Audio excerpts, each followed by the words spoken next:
जिसमें बहती रसधार नहीं, वह हृदय नहीं पत्थर है जिसमें सब देश का प्यार है।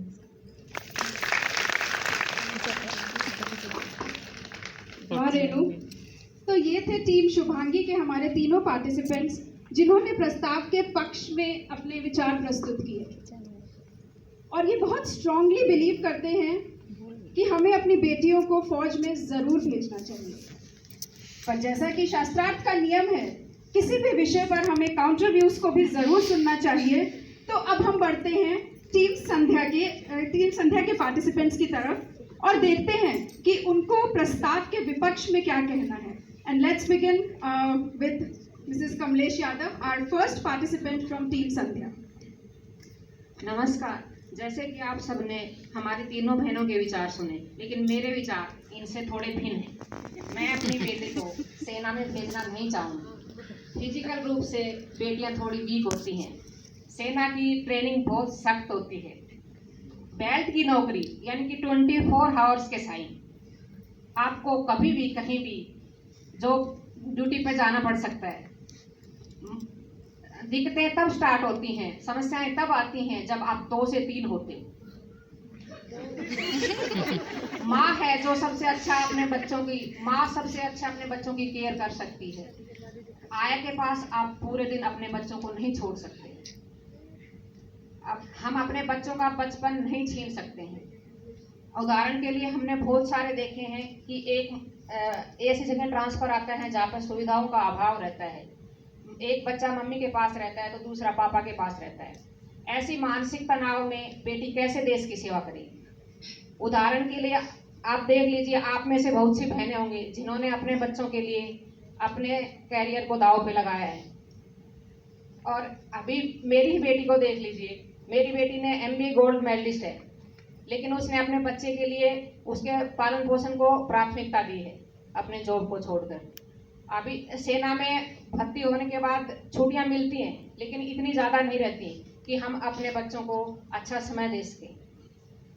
छुट्टियां तो मिलती हैं पर समय कहाँ से देंगे, समय हमारे पास रहता नहीं है। तो इसलिए और हर बेटी हर खुशी और गम में शरीक नहीं हो सकती।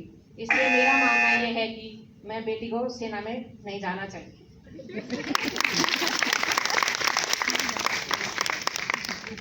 कमलेश जी, कंफ्यूज कर दिया आपने मुझे। मैं बहुत स्ट्रॉन्ग ओपिनियन के साथ वहां से यहाँ आई थी कि डेफिनेटली हमारी बेटियों को फौज में जाना चाहिए, पर थोड़ी डामाडोल हो गई। देखते हमारी अगली पार्टिसिपेंट रवीना को क्या कहना है। नमस्कार, मैं सेल्फ रवीना। मैं नहीं चाहती कि मैं अपनी बेटी को भारतीय सेना में ज्वाइन कराऊं। क्यों नहीं कराऊं वो मैं आपको एक्सप्लेन करती हूँ।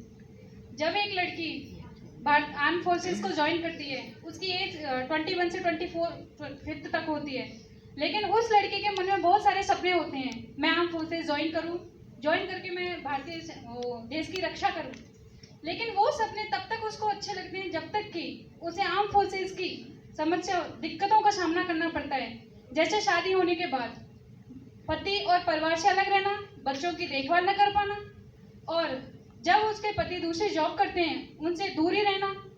और सबसे परेशानी तो तब होती है जब वो लड़की प्रेगनेंसी होती है। प्रेगनेंसी में उसको सबसे ज़्यादा मुश्किल का सामना करना पड़ता है। जैसे उसका ट्रांसफ़र आता है, वो प्रेगनेंसी में कैसे अपने आप को मैनेज कर पाएगी। उसके हस्बैंड भी उससे दूर रहते हैं, वो नहीं कर पाएगी।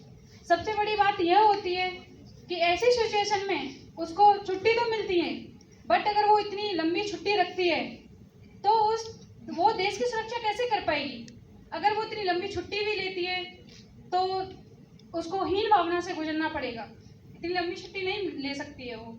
उसके मन में भी कुछ ये रहेगा कि मैं इतनी लंबी छुट्टी लेके घर पे कैसे बैठ सकती हूँ, मैं देश की रक्षा करना चाहूँगी। और सबसे बड़ी बात यह है कि यहाँ पर सबसे ज़्यादा अधिकतम संख्या जवानों की होती है, मेल कैंडिडेट की होती है। अगर यहाँ पे मेल कैंडिडेट, और वो सबसे ज़्यादा देहात और गाँव से आते हैं, अगर मेल कैंडिडेट 50 ड्यूटी कर रहे हैं एक साथ, हम अपनी एक बेटी को उनके साथ ड्यूटी करने के लिए डाल दें तो वो कैसा फील करेगी। मुझे नहीं लगता कि वो अच्छा, वर्तमान स्थिति में वो अच्छा फील करेगी। मैं नहीं चाहूँगी कि मैं अपनी बेटी को भारतीय सेना में भर्ती कराऊँ। धन्यवाद। रवीना, काफी वैलिड पॉइंट्स आपने हम सबके सामने रखे।